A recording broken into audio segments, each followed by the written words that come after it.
Today is Wednesday, May the 6th, and today is the networking workshop. So I think we'll get started. I think we more or less have almost everybody that was here the other days. So I'm just going to share my screen.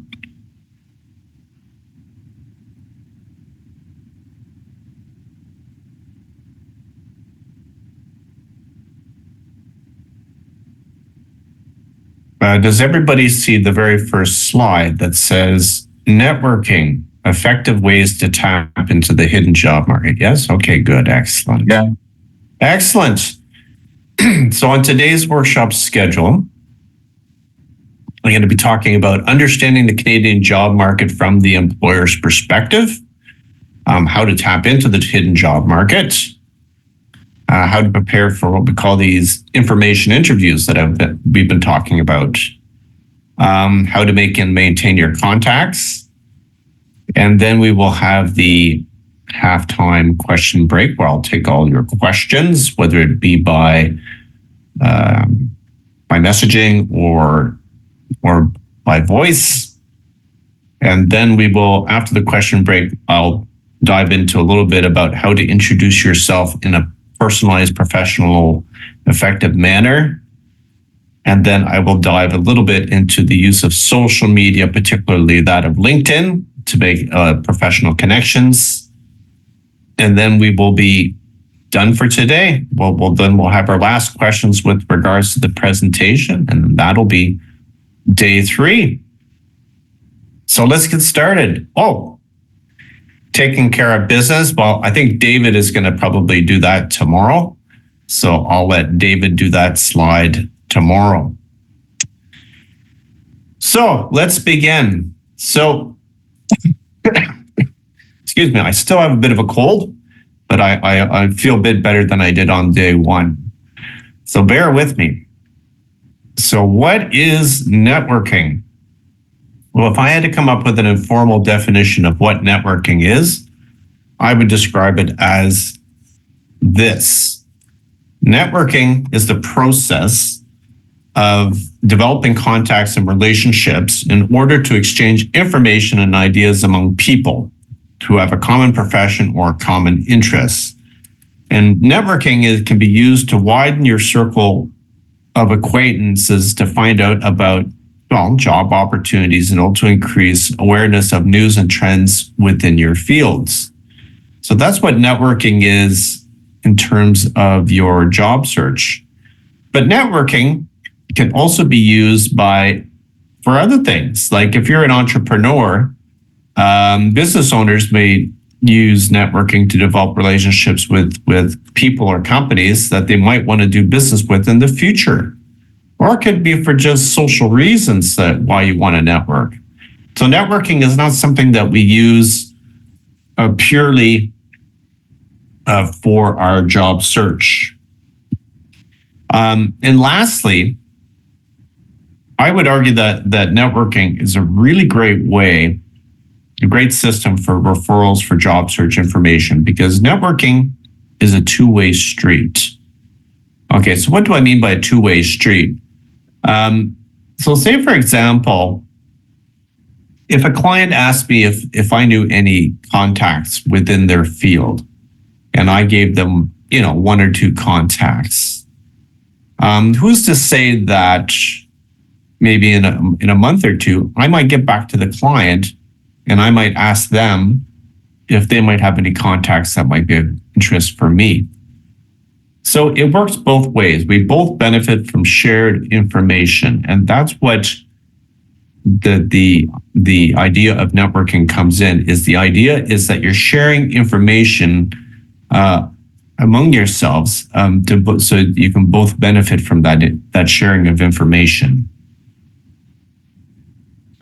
So, but why would we network? Why should we network? So some of you might be sitting here in the workshop this morning going, what's the idea behind this? Why should we network? Well, the first reason is because it's a very successful job search technique, which I consider to be the best. Of all the job search techniques, networking is the best job search technique. Why? Because at the end of the day, it's about the relationship that you have with employers is what gets you the job at the end of the day. Relationship is the most important ingredient of any job search, how you engage and how you relate to people. Without it, it's very difficult to gain employment.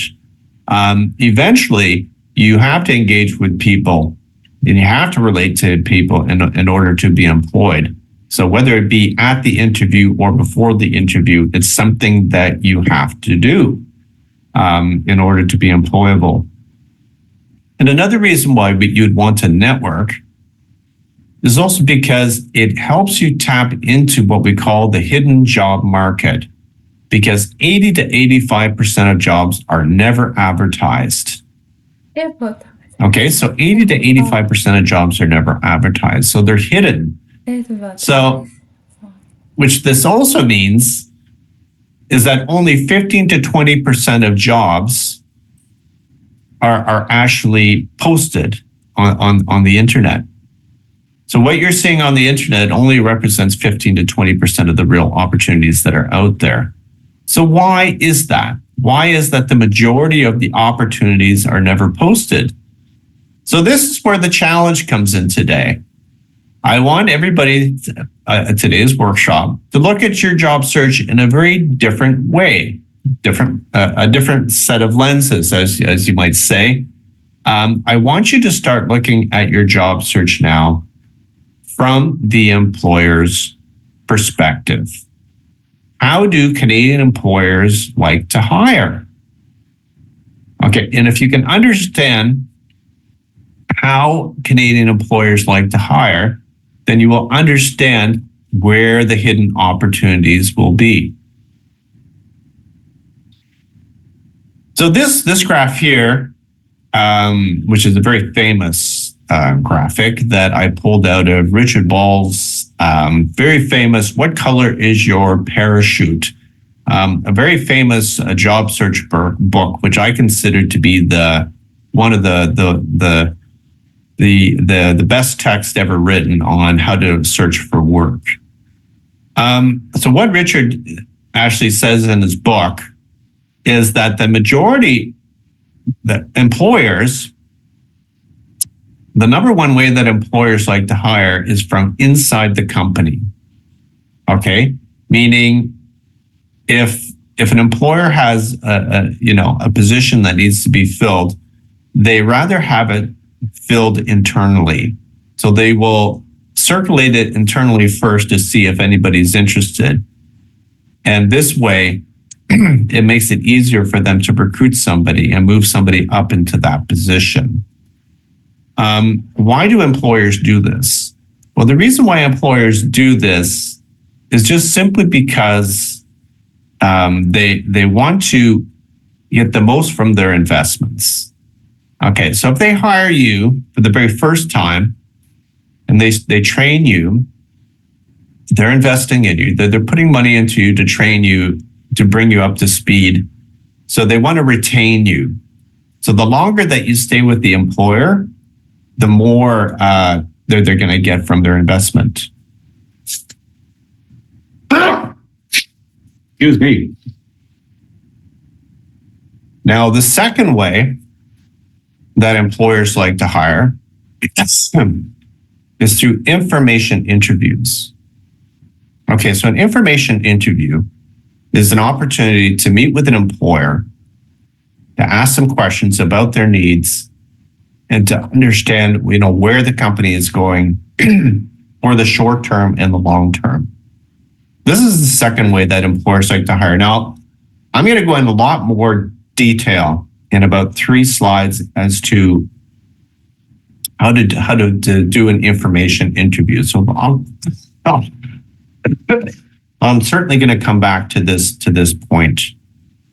Now, the third way that employers like to hire is when a friend or a colleague recommends somebody for a position.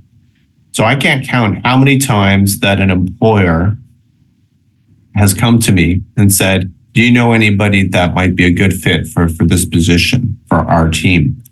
And then I'll think about it and I'll be like, Ashley, I think I might know somebody that might be interested in this, that might be a good fit. So I let the person know that there's this opportunity. And then in their cover letter, they mention that I mentioned the opportunity to them. By default, they should be getting an interview. Now, this doesn't mean they're going to get the job. You still have to perform well at the interview. You still have to demonstrate to the employer that you're the best fit for this particular interview. But employers do like it when a friend or colleague recommends somebody for a position. The fourth way that employer likes to hire is through a recruiter or hiring agency. So I talked a little bit about this on day one, that recruiters will hire for both contract positions and full-time positions. So an employer has a position or a number of positions that need to be filled. They contact the recruiter. The recruiter puts forward the best candidates that they feel that would be the best fit for the employer. The employer will interview them and they will choose the right people for the position. The fifth way that employers like to hire is through an advertised job posting. So you were with David yesterday, and David showed you how to assess a job description, understanding the needs of the employer, and then using grouping statements, coming up with examples, demonstrating in both your cover letter and your resume how you meet the needs for this particular position. And then you target both your cover letter and your resume. You submit it to the employer. You get an interview. You prepare for the interview using the same examples that you used in your cover letter and your resume. And then hopefully you will gain that employment. Now, the last way that employers like to hire is when somebody approaches them with an unsolicited resume. With this, whether that's like a printout in person or somebody emails you a copy of their resume, it's not targeted towards any specific job.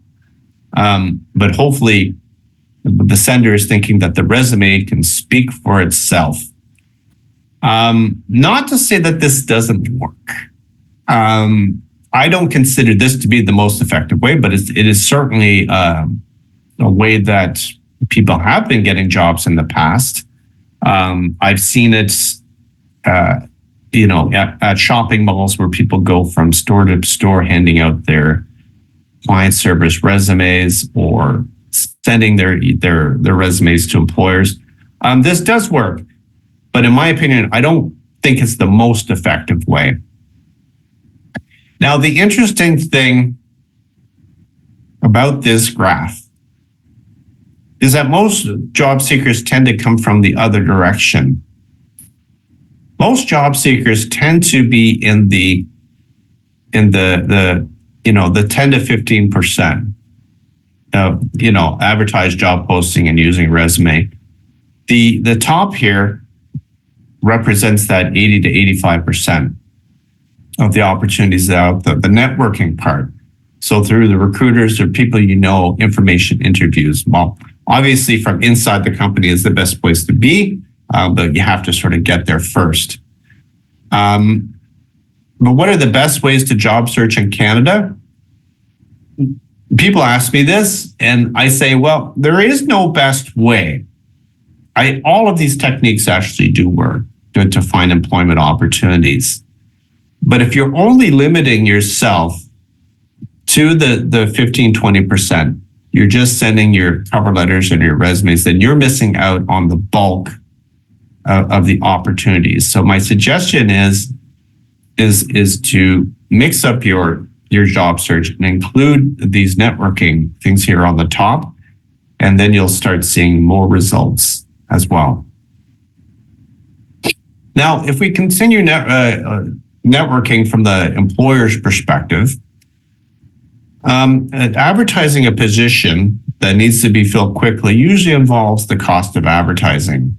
It is expensive to advertise jobs. Providing candidates with at least 2 weeks to submit their cover letters and resumes. Taking time to review the application, telephone pre-screening, first interviews, second interviews, making an offer, and then informing candidates who are not hired. This takes a lot of time and it takes a lot of money to do this. So it's much easier, faster, and cheaper to use individuals who are already known by the employer, like volunteers, past applicants, or candidates preferred by friends and colleagues. So you're actually doing the employer a favor by providing this sort of shortcut for them.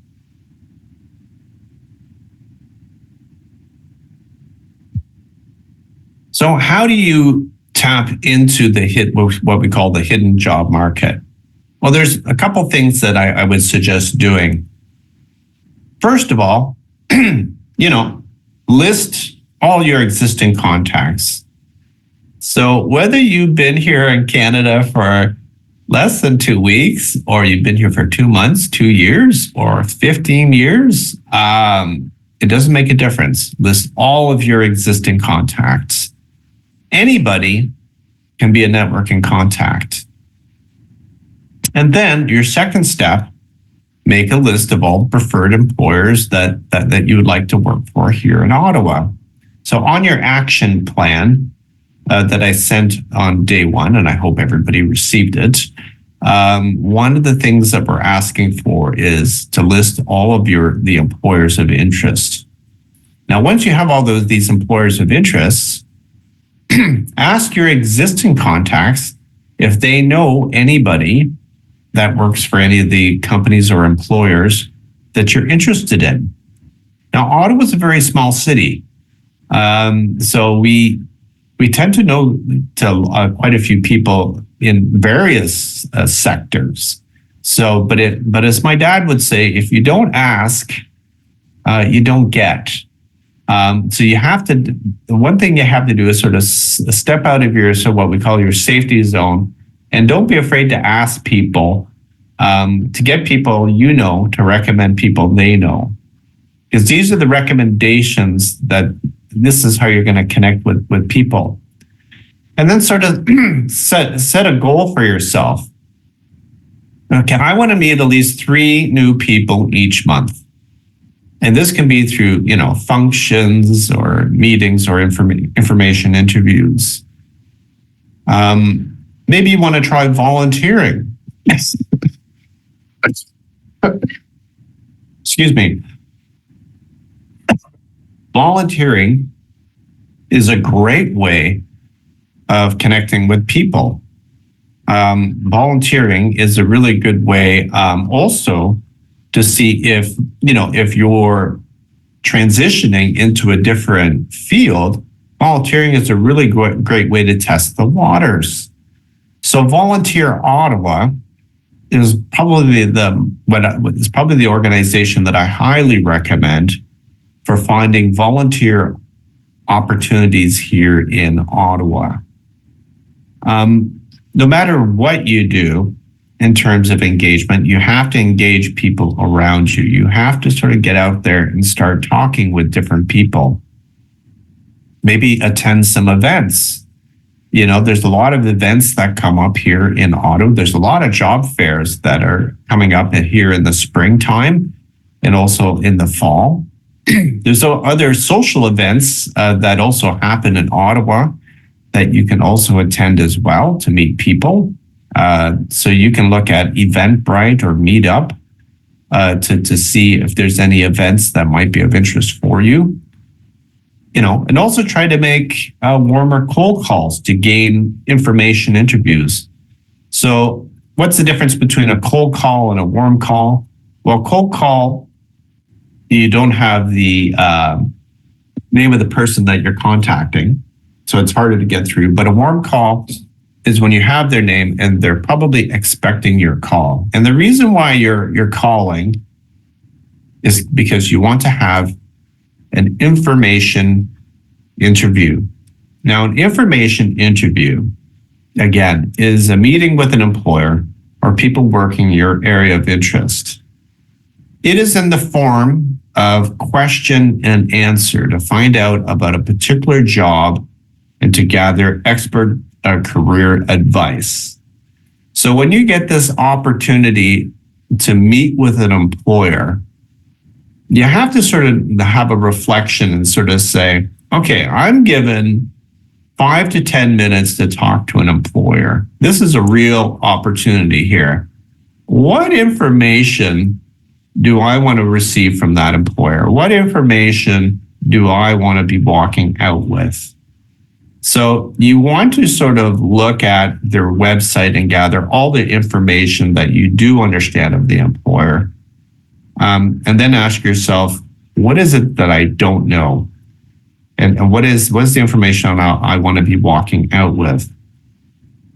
So the good news, and for all you introverts out there like me, is at information interviews, you don't really have to talk much. Okay. If you talk, you're only talking maybe 20% of the time, and the employer is speaking 80% of the time. So you're asking questions and the employer is responding to your questions. They're giving the answers. Information interviews is about listening. Okay, it's about listening to the employers and understanding exactly what the employer's needs are so you can respond to them. Okay, so if you're asking them a question about what, like, say for example, what is your short-term goals for construction in the next 6 months? And then the contractor responds, well, we'll be working on an infrastructure project in the next 6 months that involves A, B, and C. So you've understood what the employer's needs are. And this is when they express a need, this is when you respond to the employer's need and go, well, that's very interesting, because back in my home country, I was involved also in an infrastructure construction project that involved A, B, and C. So the employer is actually expressing a need. You're responding to that need, and you're expressing a potential solution to that need. This is not an interview, okay? But it can certainly turn into one. So there's two things that can happen after an information interview. First of all, the employer can at the end of the interview, they can say, oh, is that all the questions that you have for me today? It's like, yeah, thank you so much for your time. Oh, if you don't mind, I'd like to ask you some questions. Now the employer is going to be talking 20% of the time, and now you're going to be talking 80% of the time. They're asking questions now, and you're responding to questions. It's because the employer is interested in you. Okay, so if they're interested in you, there is a potential that you could walk out maybe with a contract or even a full-time position. Yeah, that certainly can happen, because now you've engaged well with the employer. They relate to you. So this is a real opportunity. Now, the flip side of this is that perhaps, they might be, is this all your questions? And the employer smiles and says, well, we don't have any opportunities right now with our company. This is how I would respond to that. I would say, well, that's perfectly fine. I just like to take this opportunity to thank you for your time today. I really appreciate, all the information that you've given me. I just like to ask you 3 things before I leave. First of all, can I stay in contact with you? Number 2, if any opportunities do come up with your company, I like to hear about those opportunities. Also, if you hear about any other related opportunities, I'd love to hear about those opportunities as well. And my last question is if you have any contacts that might be useful for my research, I'd appreciate any help that you can give me. So if this person has been working in your field of interest for the last 10 to 15 years, are they going to know other people? Of course they will. And if you've engaged well with the employer and they relate to you, I'm sure that they will give you other contacts who you can contact, and then you can ask for other information at interviews as well. So it's that connection with different people within the industry is what's going to bear fruit in the long run. Information interviews at the end of the day help you gather information about how your skills and interests obviously match a job. You gain information that's obviously not posted on the internet, because the internet does not have all the information. Not even AI. AI can't provide all the information either. It's a good way of understanding the recruiting process, how employers really like to hire. Obviously, it increases your network to gain more contacts.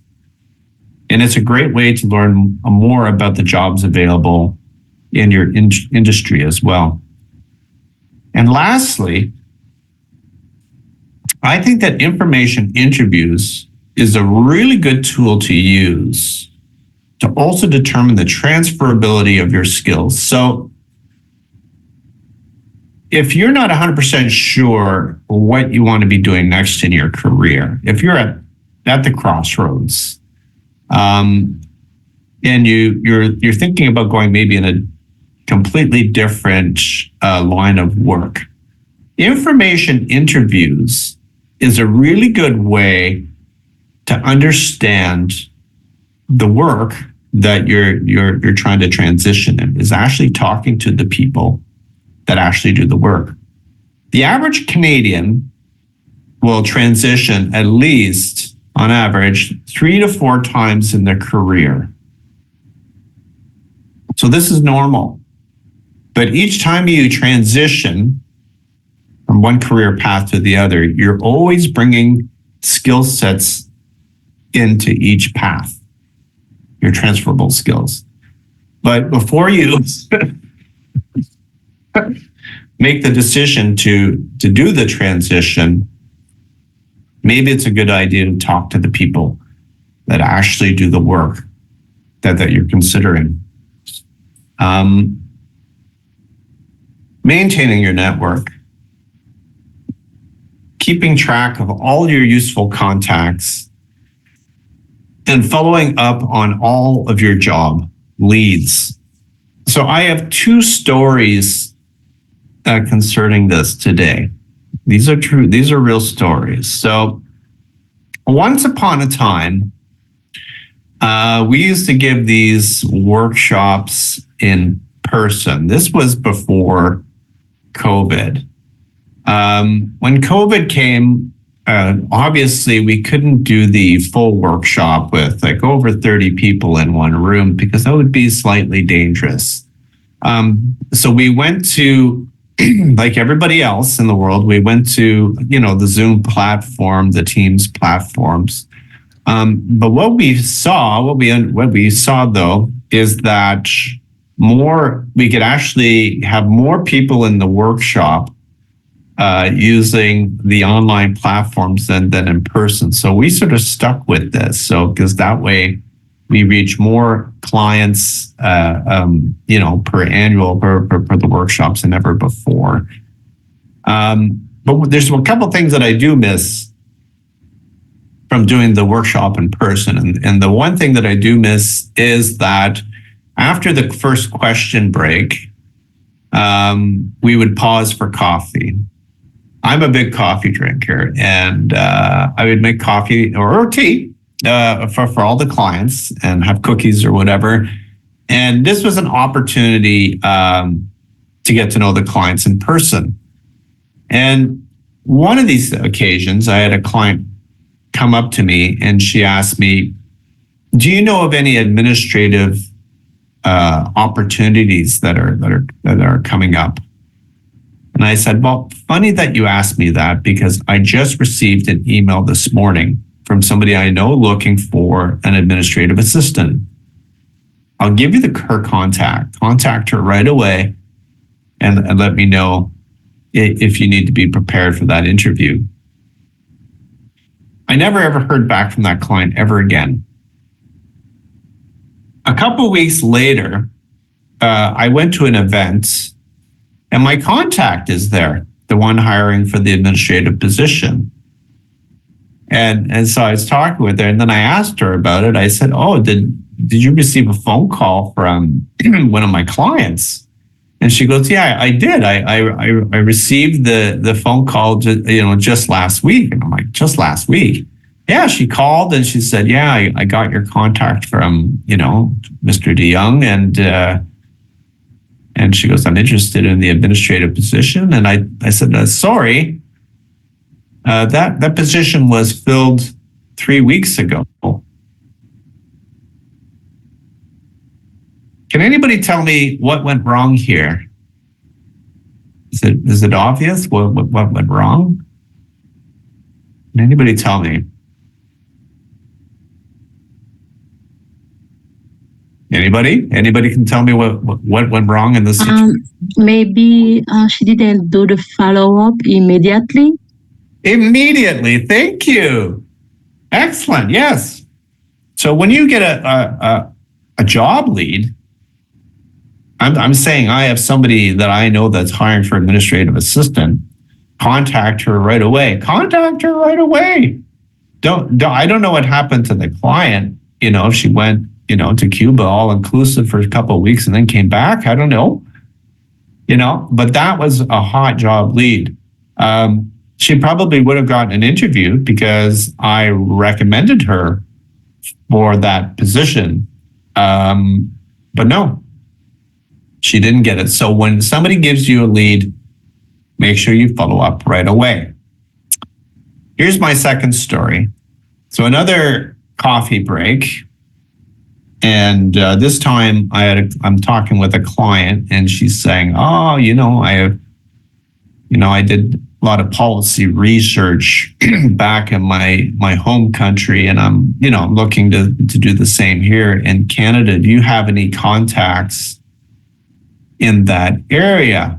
And I said, actually, I do have somebody that I know that actually does policy research for the federal government. Actually, I said, why don't I give you their contact and why don't you set up like a information meeting with them and see what they have to say. So I gave the client the contact, and then I didn't hear back from the client.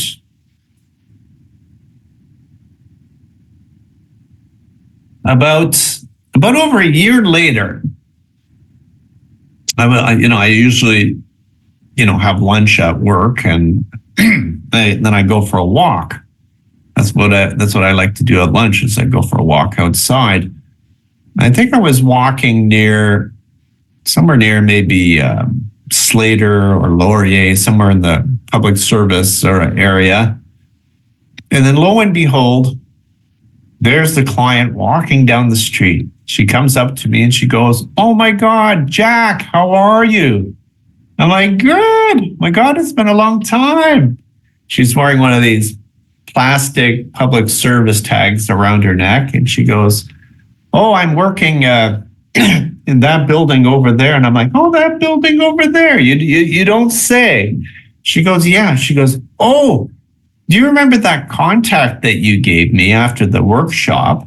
And I said, well, yeah, I certainly do remember that. Yeah. And she goes, well, I met with them. I really hit it off with them. And they offered me a 1 month contract. And then I finished that contract. They were happy with my work. And then they offered me a 3 month contract. and then a 6-month contract, and now I'm doing another 6-month contract, but it almost looks that I might get offered full-time employment with the employer. And I said, well, that is great. That is really super. I'm really happy for you. You're welcome. Can anybody tell me what's wrong here?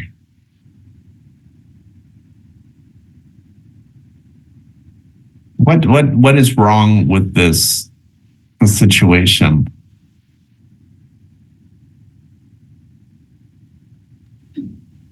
Yes. Yes, Philippe.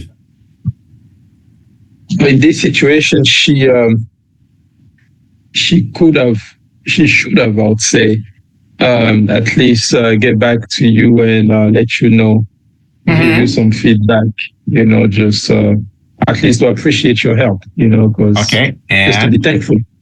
Oh, thank you. Exactly. Thank you. Thank you. I work for the public service now. Don't get me wrong. I am as happy as a pig in especially if clients get a job with the government. That's a hard nut to crack. Getting in the government, especially these days. All she had to do. Now, when anybody ever gives you a piece of information, a lead, you're always supposed to follow up with the person and say, I'd like to thank you again for the job lead. I met with the employer. They offered me a 1-month contract. I'm very happy. Thank you once again for sharing that information with me. Why is this important? Why is gratitude important?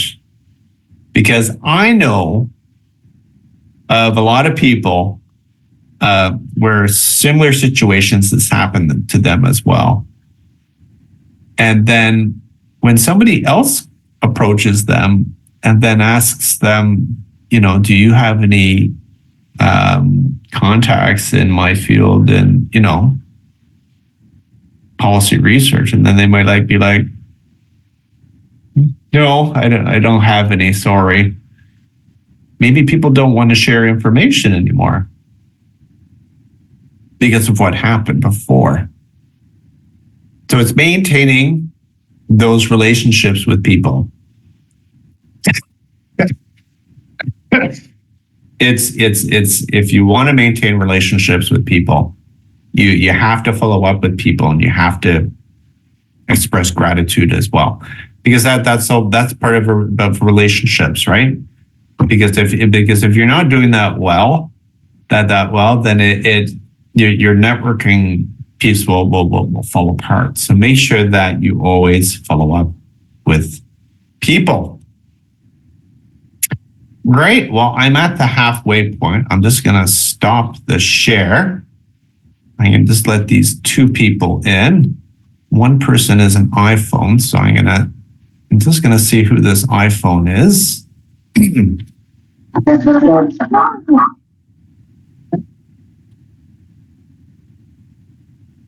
Hello, the person that just came in with the iPhone. Hello. Hi. I'm Surush. What is your name? Surush Najafi. I'm disconnected. No, it's not. I don't know it's Surush, but okay. But the other person with the iPhone, they're not answering. Oh, okay. Well, you won't be counted if you use iPhone. Great. I'm just going to go to the chat. Good morning. World Skills has a networking platform. Okay. Can you? Hello, Philippe. What do you mean by that? Hi. Good morning. About my question is there a platform like a group, Facebook group, or something like every client can reach another client to to just making networking, talking about your position that maybe another player knows about it, something like that? Well, you can always follow World Skills on LinkedIn, but we don't Okay. have any formalized sort of platform that we monitor here at World Skills. But we are on LinkedIn, so you can certainly follow World Skills on LinkedIn, and then hopefully connect with clients there. But we don't have any networking platform. But good idea though. Yeah, I think. But again, that would require quite a bit of monitoring as well. So maybe that's why that we don't have it. I don't know, but Okay. it's an interesting idea though. We also have like networking events, like employer events, or also job fairs, and also employer roundtables as well that clients can participate in, and it's also a good way to network as well. So, but good idea. Yeah. Okay. Thank you. Thank you for You're your welcome. answer. Anybody else have any questions? Esperanza asks, if I applied online, when can I see? What can I do else for a follow-up if I don't have any contact? Okay. That has to do with job applications, not so much networking. But if you applied online, well, what you could do is you could probably go to the company's website to see if there's any contacts there that you might, if there's like a phone number, and you can certainly follow up by phone as well. Kofi, good morning.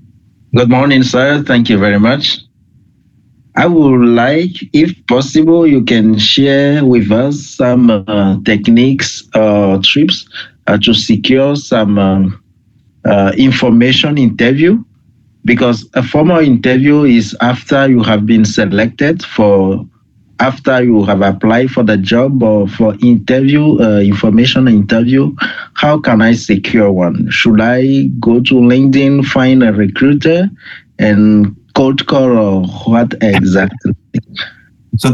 Yeah, I always expect this question at the halfway point. Thank you so much. So this will tie into what I'll be talking about next after the question period, which is the how to introduce yourself in a professional and personalized manner. So in essence, how to get invited for, to do an information interview. That's what I'm going to be talking about next, is how to secure one. So now we know what happens at one, but now we have to get one, right? So I'll be talking about the introduction, but also the use of what I find is the best method, which is is through social media. So. I have a question. Great. Wayne, do you have a question for me? Yeah, so my channel, because I've been here for like, I don't know, 3 years or something. So I find it's very hard to get connecting with a local Canadian, because a lot of the time I find when I try to talk with a young person, they will usually they kind of ignore me, try to talk me over, change the subject, or just kill the topic very early on. So you just can't keep the conversation going. Okay, but you're having conversations with people. That's good. Well, that's good. So it sounds like you're actually meeting with people then. I did, but yeah. Okay. But it's usually not working out. Yeah. So also to tie in with what I just said to Kofi, I'll be touching on this in the next part of the presentation. Not only how to introduce yourself in an effective way, but how to engage with people in an effective way. So I'm going to be talking about, like the rules of communication. So that way, when you're engaging with people, when you're interested in one person, the person in turn will be interested in you and ask you questions as well. So it's not just that. What I would like to add is it's not just like having, well, sometimes when I went to a shop and they like spend around $80 something, try to have a small talk with the cashier and they're not interested, something like that. It just like made me feel kind of weird. Wow. And you spent $80. Okay. Yeah. Wow. It's just like, you can at least talk a little bit about it. They don't like that. Okay. Well, I think also the, when another part, what I'm going to be going through as well is the use of social media and how to engage people using that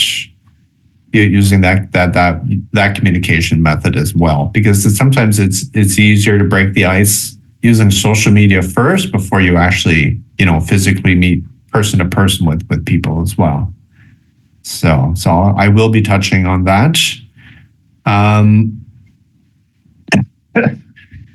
Gunja writes, I previously got hired by an employer through a group interview organized by an employment service called Back in Motion in Vancouver. Do we have similar hiring platforms or programs here? I don't know. And not that I know of. I'd have to look at what Back in Motion actually does in Vancouver. Okay. Yeah. I don't think they have Back in Motion now in Vancouver. It's already closed, I believe. Yeah. Okay. But that time, yeah, they were organizing. I joined Back in Motion just like here, verticals. So they provided all supports. And one day I came to know that there is the company's name was SGS Canada. And we were like around 8 or 9 candidate, and four of us got hired by the company. So they organized this hiring process. Yeah. I mean, World Skills, we have we have an employer engagement team. And they do sort of similar things, but not always group in. I mean, they've had group interviews in the past where they would invite like maybe 30 to 40 clients, and then the employer would meet with them, and then they would hire maybe like 4 or 5 of the of the clients. So I mean, it is something that we do have, but it's always dependent on the employers that are currently hiring for that many people. So so I guess it does exist, but I don't know if there's any employment service like Back in Motion that is similar to that effect here in Ottawa. I don't think so. Not that I'm aware of. So, but certainly, you can always look at the employer engagement team at World Skills for similar things. Okay. Thank you. Glenn asked, could you recommend a chat group with different job industries that maybe here in World Skills, at least a good venue for networking? Well, I would probably say LinkedIn is probably the best one. But I've heard of even chat groups on some of the other websites, but I'm not 100% sure. I would probably recommend LinkedIn as probably the main one to look at. World Skills doesn't have any chat groups for specific industries. So, anybody else? Does anybody else have any questions?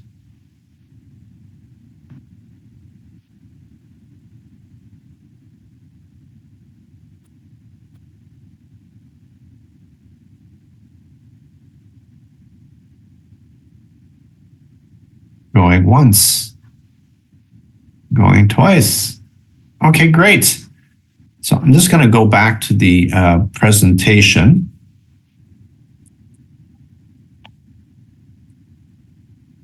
Does everybody see the question mark again? Yes. Yes? Okay, thank you. Thank you. Just want to make sure. Great. So I want to talk a little bit about professional introductions and the importance of professional introductions. So like I was saying earlier, World Skills has a number of events that happen during the year, whether it be job fairs or networking events with employers, employer roundtables. We have a lot of different events that are going to come up both in the spring and probably in the fall. These events are very well attended by our clients. We always receive a lot of positive feedback from both employers and from the clients. Well, one of the criticisms that sometimes came back from employers is they would say something like this. They would say, well, it was a great event, and thank you so much for inviting me. I talked to a lot of your clients. A lot of them, they're internationally trained professionals. The majority of them, they're really good communicators. But some of your clients, though, don't know how to introduce themselves in a professional manner. And I'll give you an example of this. So you'd go to an event and somebody would come up to you and they'd say, hi, my name is so-and-so. I'm here with my wife and my 2 kids. I'm a temporary resident with work permit. I live in Ottawa South, and I'm here tonight. So I'm going to stop right there. Most of the information that the client gave in that introduction has nothing to do with who they are as a professional. It's all personal information. They gave their marital status. They gave their family status, 2 kids. They gave their immigration status. Employers are not interested in whether you're a temporary resident, you're a permanent resident, you're a Canadian citizen, or you're a landed refugee. They don't care about that information, unless they're asking for that information. That's different. But that's not who you are as a professional. You don't have to tell them where you live, and that's all personal information. Okay, so how do you introduce yourself in a professional and personalized manner? Well, excuse me. So before going to these events, what I always like to do is I like to write down a script.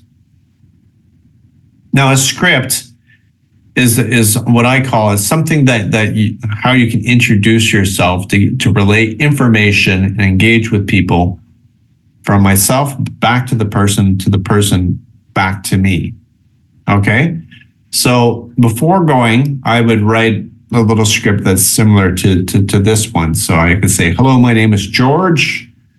I have a background in finance, accounting, and administration. My skills are in the area of auditing, accounts receivable, and payroll. My experience includes position working in hotel industry and real estate. I'm looking for more information or contracts in the finance and accounting field. And if you know of anyone that could give me more information within these fields, I'd appreciate if you could provide me with their contact information. Now, I am not going to go up to somebody and rattle this off like I just did. That is an elevator pitch. I am not a big fan of the elevator pitch. Because when people come up to me and start rattling off information, I'm just sort of looking everywhere and going, why are they telling me this information? They're not engaging with me. They're just giving me information for the sake of giving information. So the rules of communication always dictates if you're going to engage with people and engage well with people. And the reason why we're engaging well with people is that so that they can relate to us and they can engage back, meaning you form a relationship with that person.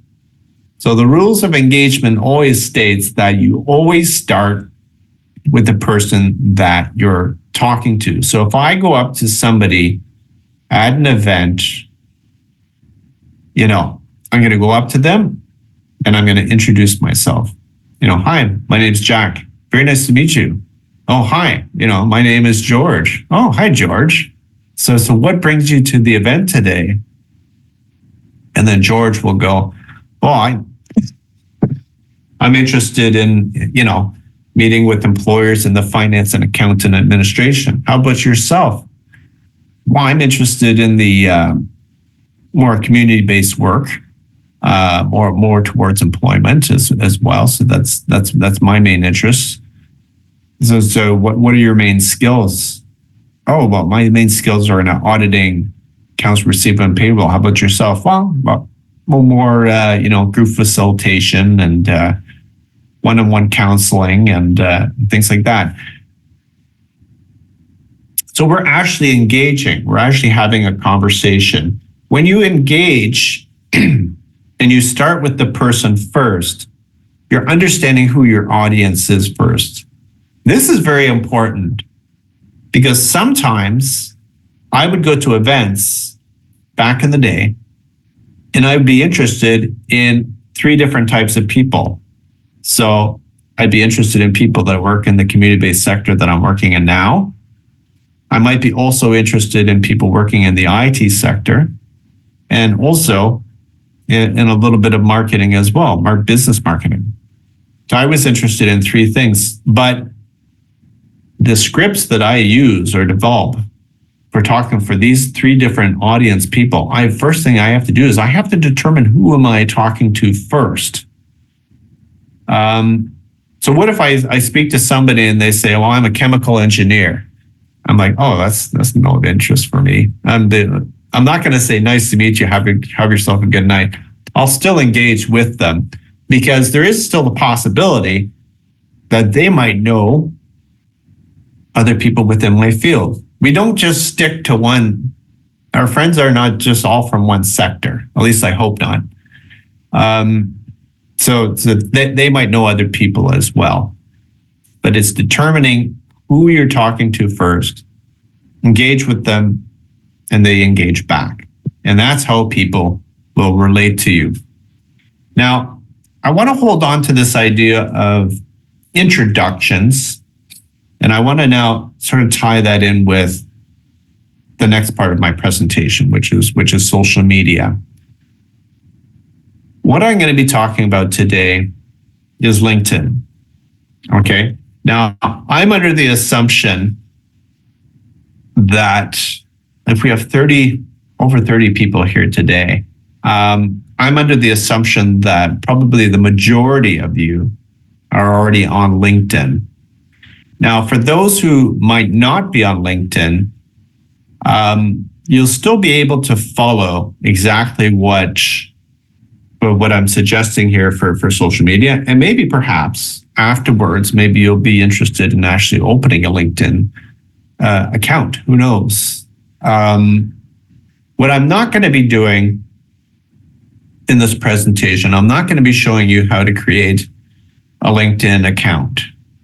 You can find that video on YouTube or any of the other social media channels on how to open one of these accounts. But what I'm going to be looking at today is how to actually use the tool more effectively, because I find that the majority of LinkedIn users are not using it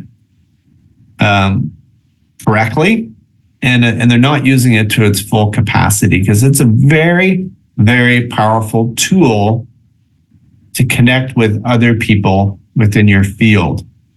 Because social media, I would argue, you should be using it as a stepping stone for making networking connections. Okay? So LinkedIn makes it easier than ever before to make a networking connection. But once you've gained that connection, it's what you do with the connection is what's important here. Okay? It's sort of like online dating. Not that I've ever tried it. Okay? But from what I understand about online dating is that, you develop a profile. You're interested in meeting new people, maybe taking a walk out into the park or going to see cinema or a nice quiet dinner. And then you post it. People look at your dating profile, and then people might start reacting to it and might start communicating to you online. But it's not until you go out on that first date where you actually see if the chemistry is there. Because you have to engage with people in person. Okay, this is really important.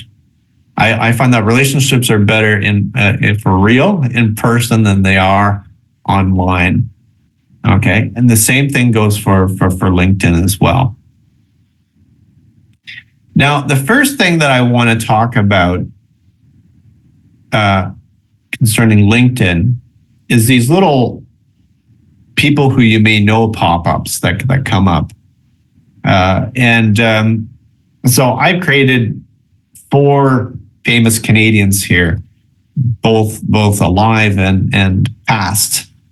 So we have Tom Thompson, the painter, Adrian Clarkson, the former Governor General of Canada, Leonard Cohen, the poet, writer, and Oscar Peterson, the jazz pianist.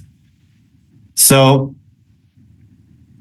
let's say I click on the connect button for Adrian Clarkson, and she receives a message that says, I'd like to add you to my professional network on LinkedIn. Okay. This is the same as if I saw somebody on Bank Street, somebody I don't know, okay, walked up to them and I said, hi, I want to be your friend. They'd be like looking around, they'd be like, okay, who are you? Why are you talking to me? And why do you want to be my friend? So I'm not actually giving any introduction as to and engaging with that person at all as to why I want to connect.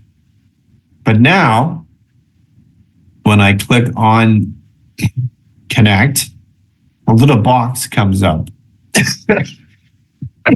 And it says, you can customize, this invitation. LinkedIn members are more likely to accept invitations that include a personal note, a personal introduction. So when I see this, the first thing I have to do is I have to consider what I'm going to put in my introduction. So the first thing I want to do is I want to open the LinkedIn profile of the person in question, and I want to look at their profile, and I want to ask myself, what interests do I have in this particular contact? Do they perform the same work that I'm interested in? And what are they involved with? What groups are they in?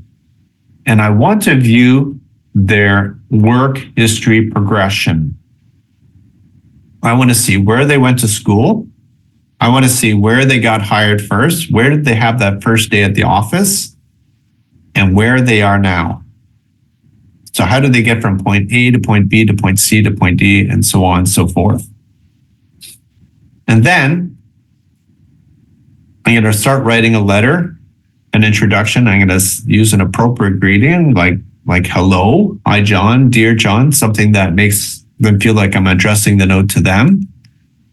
And then my first line, I'm going to add a bit of context as to why I want to connect with them. So after I introduce myself, I say, I saw you speak at last week's event. I see that we belong to the same university alumni, or our common LinkedIn contact, Harold, suggested your contact to me. And then, I'm going to introduce myself, of course. I'm not going to say read my profile to learn what I do. This is lazy. So if you say, I'm a financial analyst at KPMG, or I'm an accountant at Best Buy in Ottawa, people know who you are. And if they want to find out more about you, they will click on your profile to learn a little bit about you, because now you're engaging with people. And if people are going to be interested in looking at your profile, you have to engage with them. So then invite them up to connect. I don't have a big problem with the default sentence. I like to add you to my network, professional network on LinkedIn, if all the other steps are followed. And then add a simple closing sign off. Best regards, sincerely, take care, something that you would include in a letter. So here's an example of two people that have already met. And Anne here is getting back to John, and she writes, hello, John. We met yesterday at the Green Rush Finance Conference in Toronto. I really appreciate the opportunity to chat with you, and I would like to find out more about what you do with your clients in the finance sector. So I would like to stay in touch with you through LinkedIn and perhaps meet you on another occasion. Take care, Anne Smith. Very effective, very short, very effective. And it sounds like she's trying to set up another information meeting with John. Here's another one. These two people don't know each other. Hello, Lynn. I found your profile through LinkedIn, and I'm interested in your background in language training. I'm beginning to develop business writing classes at my company, Simple Syntax, and I would like to connect with you about approaches, content, resources, and other topics. Yours sincerely, Stephen Turnbach. So this sounds like a real opportunity.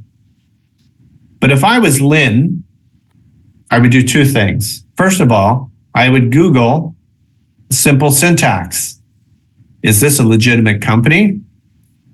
And then I would also look at Stephen Turnbach's profile, but also I would Google Stephen Turnbach to see if he's legitimate as well. There's a lot of fraud out there these days.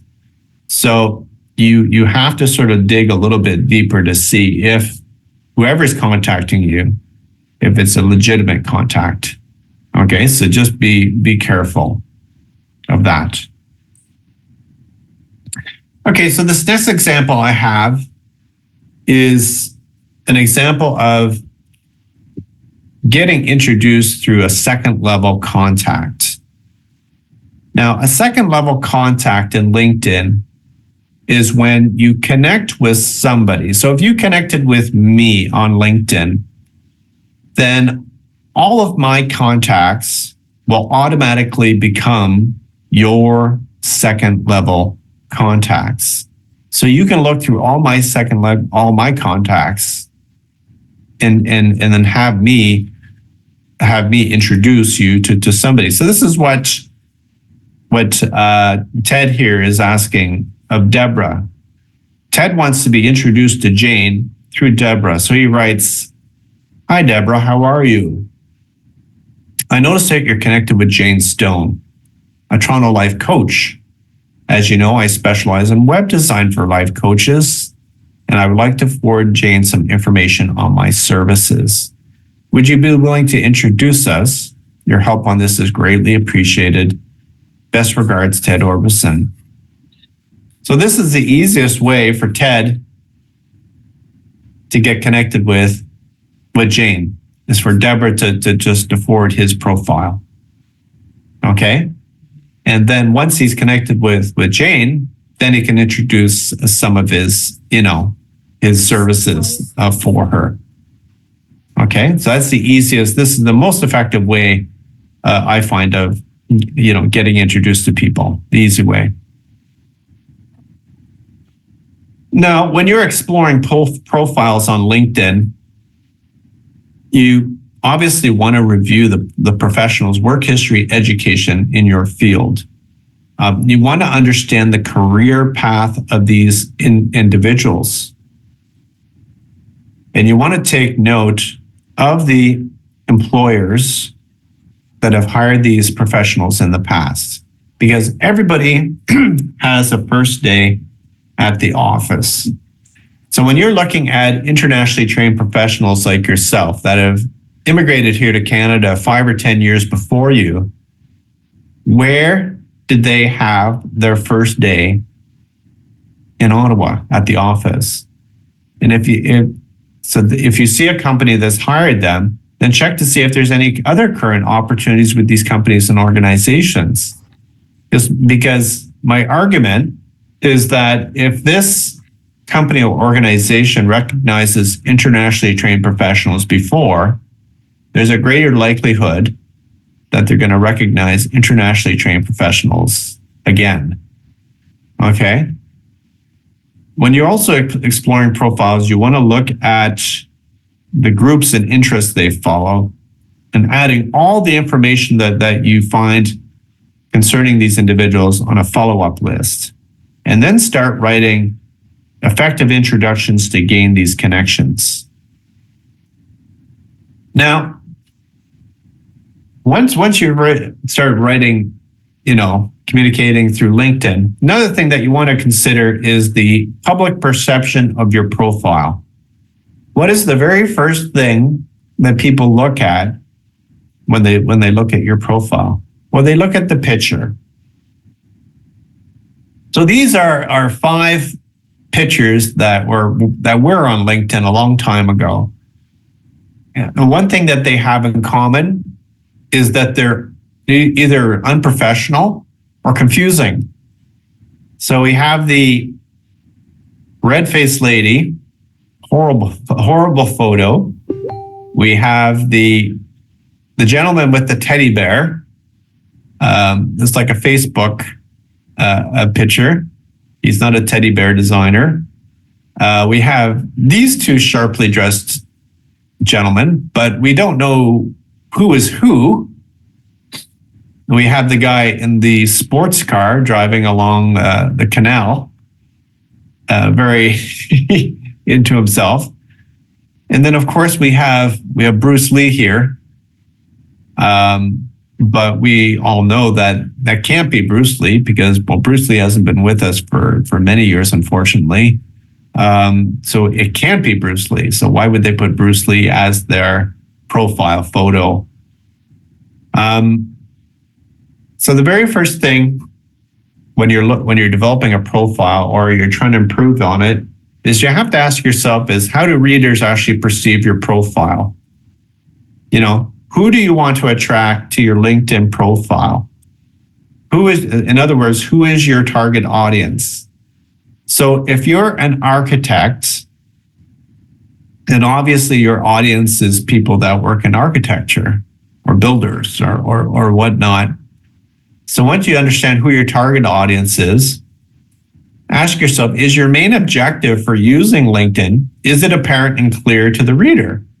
So if I'm reading through your LinkedIn, is your headline summary and your experience, is it consistent all the way through? Okay. In your headline, please do not say looking for work. This is not who you are as a professional looking for work. I mean, everybody's looking for opportunities, whether they're employed or not. But please put, if you're an accountant, you're an accountant. Or if you're going towards accountant, but you're open to administrative opportunities, then you might put accounting and administrative professional. So that way, you're seeking out more than one option. But you want to also make sure that your summary and your experience is consistent. Is your location accurate? So if you're now residing in Ottawa, Ontario, Canada, please use Ottawa, Ontario, Canada. Please don't use Mexico City, Dubai, London, England, because people are less likely to connect with you if you're not local. Unless you intend to move back to your host country, then yeah, for sure. And you're trying to connect there, yeah, go for it. But try to use your current location. And are your details and specialties searchable? Meaning, can HR professionals or recruiters actually look at your profile and find the pertinent details of your profession? Now, a LinkedIn profile is different from your resume. Okay, a resume, as you learned yesterday, is sort of targeted towards a specific position. Okay, whereas your LinkedIn profile is sort of like a general description or sort of out view of who you are as a professional. You don't quantify and qualify all the information on your LinkedIn every time you apply for a position, because you'll go crazy that way. But your LinkedIn is just more of a general profile of who you are as a professional and what your main skills and interests are. Okay, a really good way to look to see if your LinkedIn profile is good is just by comparing it to other professional profiles. What do you like about other professional profiles versus your own? And then you can sort of look at and sort of dare to compare. Okay, so what I'm going to do right now is I'm just going to stop the share here, and I'm going to open my LinkedIn profile. And I want to show you how I actually use the LinkedIn tool. Okay, so I have my LinkedIn open. I'm just going to share it.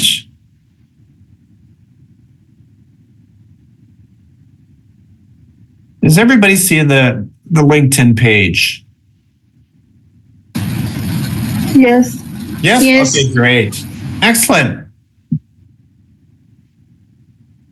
So the very first thing when I go on LinkedIn is I go on the main thing, and I see that my colleague here is pleased to share that they completed the Foundations of Community Engagement course at the Tamarack Institute. So I'll give her a thumbs up for that because I like that. Congratulations. There's other things. Melanie here has posted something. My friend Jennifer and her husband and her son, that they posted something here. And then there's also Westland, my group, is promoting something. Rachel here started a new position. So this is how I sort of keep up with people, and I see what's going on. There's jobs recommended for me. Statistics Canada. Lauren here, who is a accomplished counselor, professional that I follow. Our funder. So this is how I just sort of keep up with my day-to-day connections. The second thing that I do when I go on LinkedIn is I look to see who's actually trying to connect with me.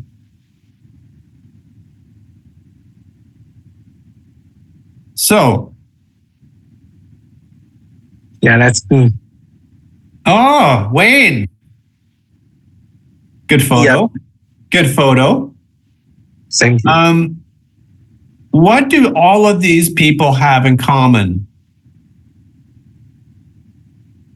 Can anybody tell me? Their photo? Yeah. Good. That's a good answer. It's true. They all have a photo. What else did they all have in common, though? Why do I have so many people here that I haven't accepted? No message. No message. None of them introduced me. It's like they came up to me at like sometimes I go to like socials or parties, and somebody came up to me and went,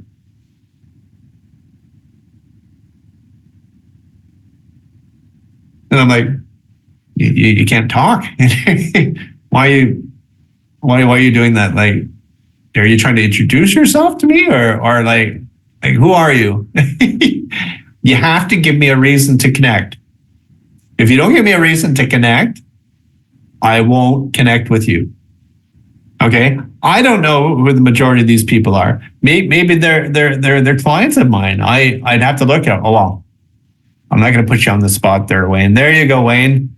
But next time, you have to include a message, because you have to give people a reason as to connect. It's like, hey Jack, enjoying the can workshop, and Okay. see you again. Because if you don't engage with people, people are not going to engage back, and then people are not going to relate to you. So that's what all these people have in common. So I mean, I haven't had the time to actually go through this, but I honestly can say that probably the majority of these people, I have no idea who these people are and why they want to connect. And I don't accept, no, most people won't accept connections just for the sake of connections, because what am I going to do with them? Are they going to ask me if I know other people? I'm like, well, I don't even know them. They haven't engaged with me. So anyway, I think everybody gets it. Okay. Can anybody give me the name of an employer that they would like to get a job with? A name of an employer here in Ottawa. Parsons. Oh, sorry, Rohan, what's that? Parsons. Parsons. I've heard of Parsons. Parsons Corporation. Yes, sir. Excuse me. Okay, so Parsons Corporation is a civil engineering company based out of Chantilly, Virginia. I'm going to go to their jobs. Well, they have a couple different jobs here.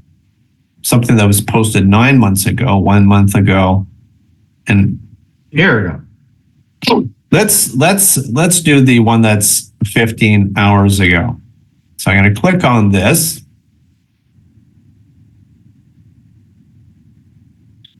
So it's for a senior environmental planner, and one person clicked apply.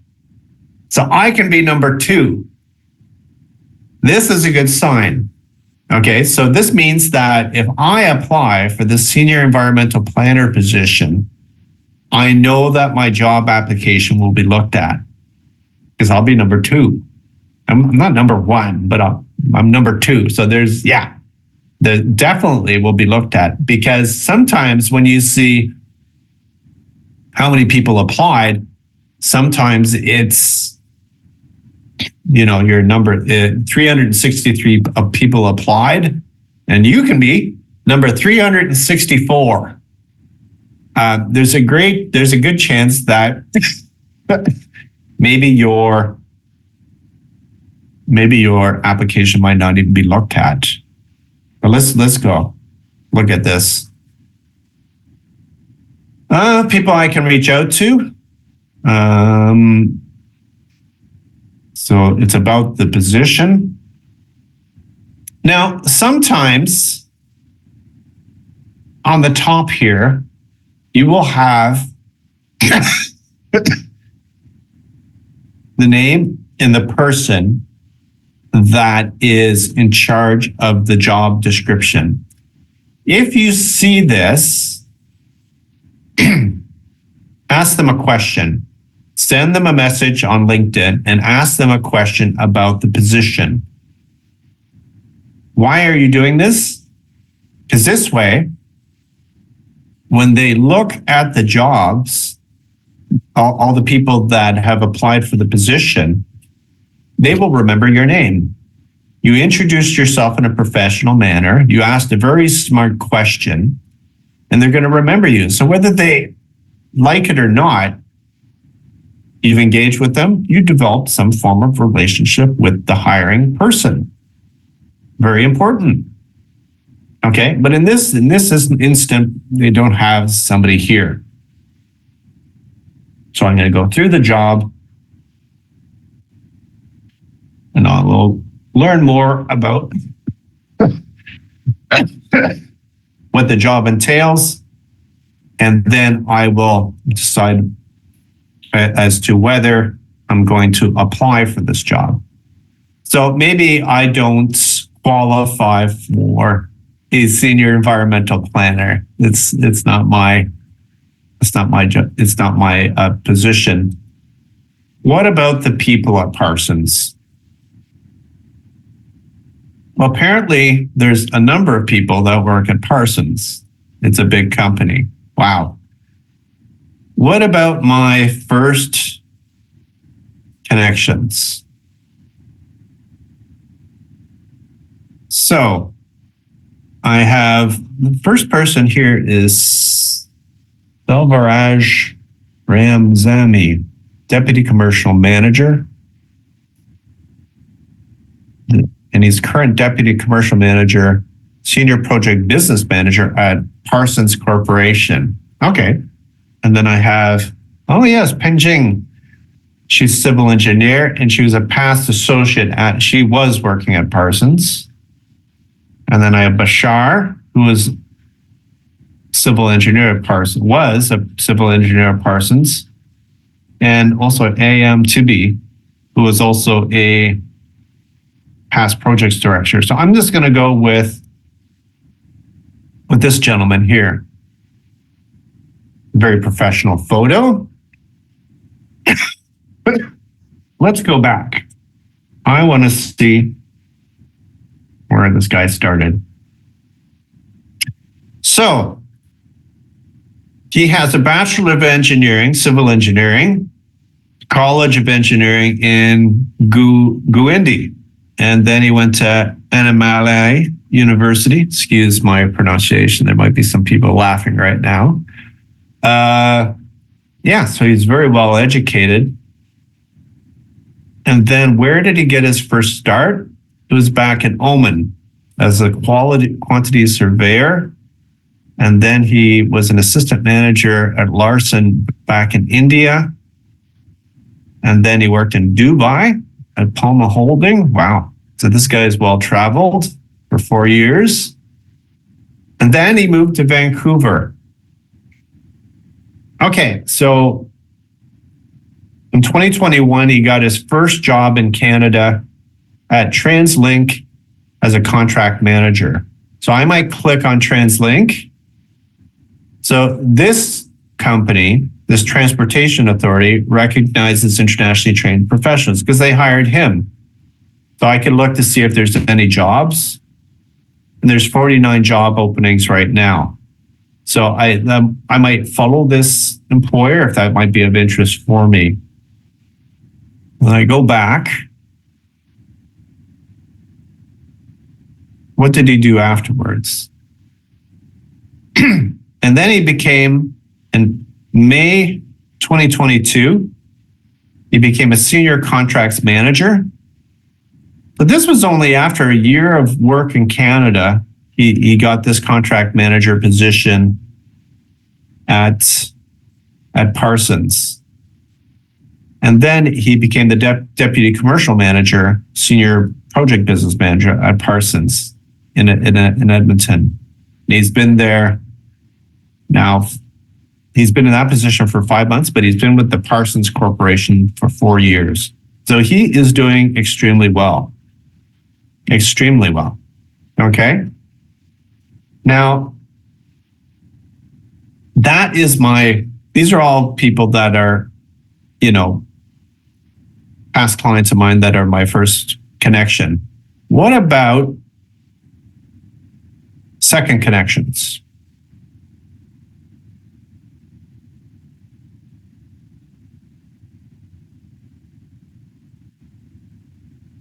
Great. So there's a number of people here that I can contact, even within Ottawa, that I can connect with. that are working currently at Parsons. So Dennis here, who I don't know,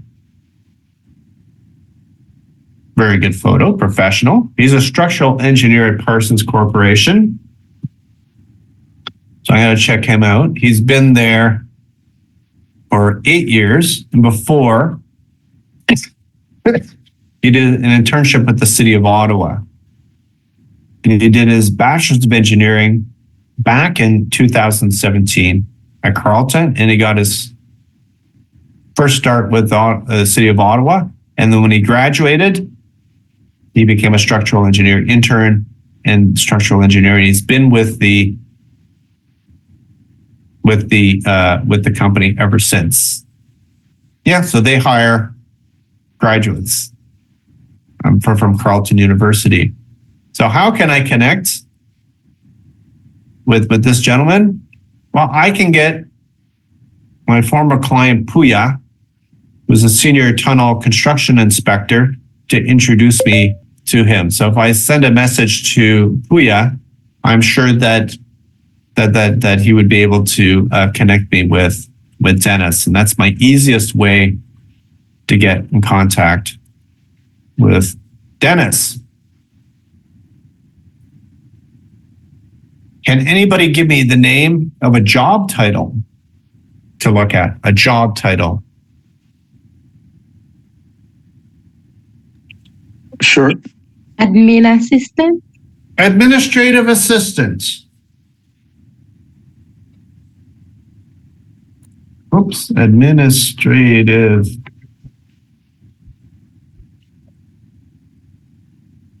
Oops.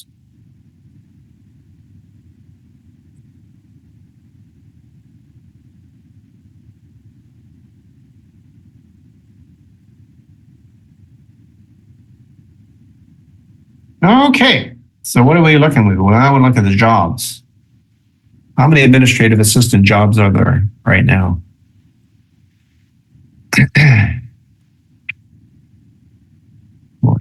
Okay. Well, there's a number of jobs here in Ottawa. I'll go with the first one. Over 100 applicants. Wow. Okay, I'm going to go to the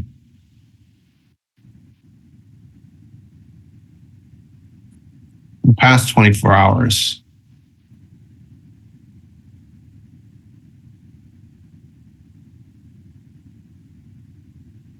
Okay, I'm going to check out this one. The Hard Rock Hotel and Casino. Posted 5 hours ago and over 100 people clicked apply. Oh my God. Okay. So there's a lot of people that applied. So obviously, if you're following the LinkedIn site, you have to be very trigger happy so it's about the company. There's nobody here that I can contact, ask a question. I might actually go to their actual website to see if there's more information concerning this thing. But wow, that's a lot of applicants. How about this bilingual claim specialist? 19 applicants. Okay, so I can be number 20. I speak French. Great. So I could apply for the WCG services, and that's 19 people. So I could be number 20. So I know that my application will be looked for. But what about people? Who do I know in terms of administrative assistants? So if I go to my first connections,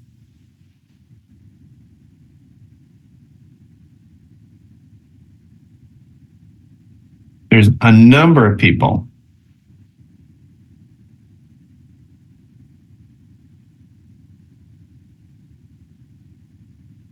Okay, why don't we look at Merca? Okay, former client. Oh, I like the painting there. Certified Scrum Master. Oh, no.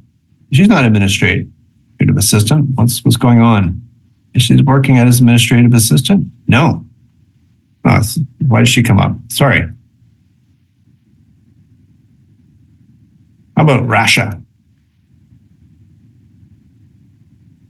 Good photo. Business administration assistant. So right now she's an administrative assistant at Softron Tax. Before this, oh no, that was back in 2019. Okay, no, so she's not currently working. I want somebody that is working right now.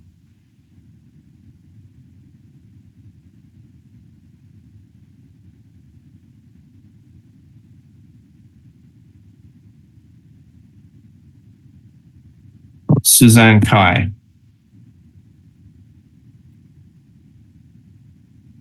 Yeah, good photo.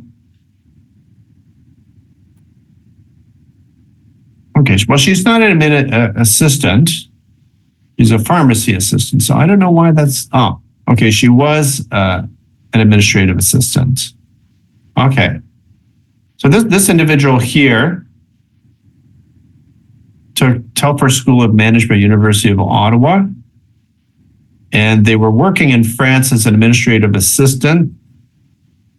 And then she got a job when she moved to Ottawa as a sales associate, coordinator of innovation, pharmacy assistant. And now she's working as a trainer coordinator at the Ottawa Hospital. But this is not an administrative assistant. That's silly. Let me go to the next page. There we go. This looks promising, more promising. Maria.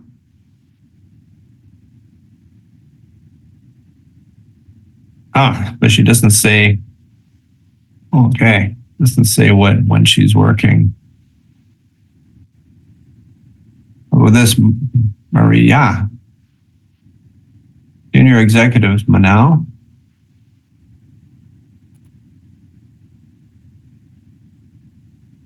How about Mercedes here?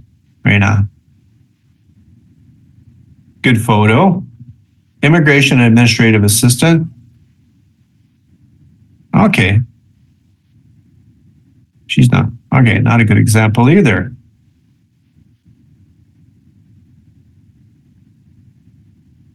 Okay, here, this is a legal assistant. Close enough. Now I know that this person is currently working. Good photo. Nabila. Let's take a look. So, she went to Algonquin College for office administration and administration legal executive. And then her work experience started as a tutor at OCISO. She was working as a sales associate at Talbot's. Oh, she was a reception assistant internship. Yes, I remember at World Skills. Also, she was a peer tutor. And then she got her first receptionist assistant position at Kumon. So this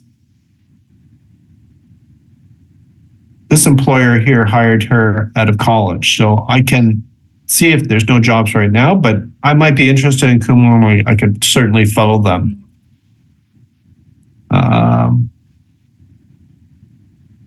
And then she was a receptionist at Remax. So Remax might be another employer that might be of interest. And then she was an assistant to the broker. And then she finally became a legal assistant at Norton Rose Fulbright. And she's been there for 8 years and 1 month. So this is where she's a legal secretary. And I can look here. And I can see if they have any positions, and they do have positions right now. So this is how I understand Nabila's work past. So if I go back to the administrative people. Who do I have in terms of second level connections? So there's a number of people here that are administrative assistants that I don't know, that I can. So maybe this individual here, Nadine, she's an administrative assistant at, well, she's self-employed, but she was also administrative assistant for a number of years at, still administrative assistant at the Ottawa Catholic School Board. And maybe that's one of my employers of interest. So I could ask my contact, Michelle Boulos, to introduce me to her. And this is the easiest way for me to get in contact with this person, because they're already connected to them. And that's how I use LinkedIn to connect with people, either through direct, looking directly for the name of the companies or the name of the positions. Great.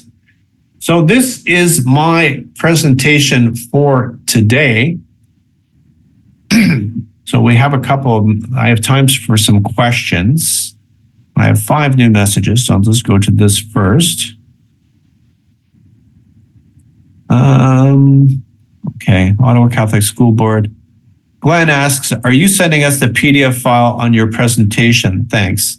No, I already sent the notes on the very first day. So you have all the notes on the first day. We don't share the presentation slides, but all the information that is on the slides are in the handouts that I sent to you the day before.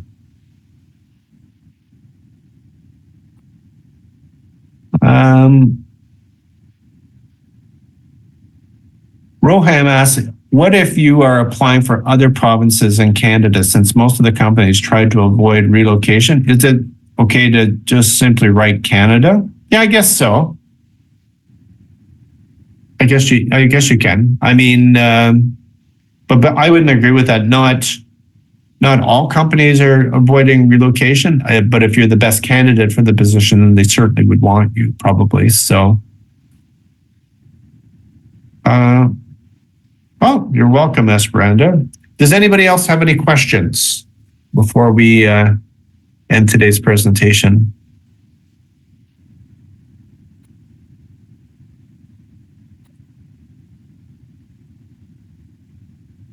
Going once. Going twice. No other questions. Okay. Well, thank you all for joining me today for this presentation. So David will be with you tomorrow for the very last day, which is all about how to prepare for interviews.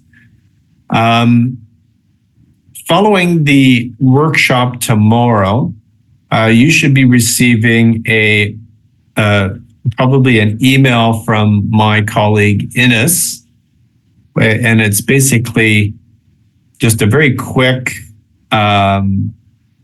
sort of follow up on your confidence level. Please fill these confidence level questionnaires out as quickly as possible. Because then afterwards, for those that have filled them out, both the names of the client will be sent to both myself and David. And then we'll be splitting half the list. David will take one half of the clients, and I'll take the other half of the clients. And then you'll receive an email from either myself or from David. And we will be setting up post-workshop employment counseling sessions. So we'll be asking you to book a time slot with us in the following week, probably, for us to meet. During that meeting, we will discuss your job search. We'll review the updated version of your resume, and then also the steps forward in your job search.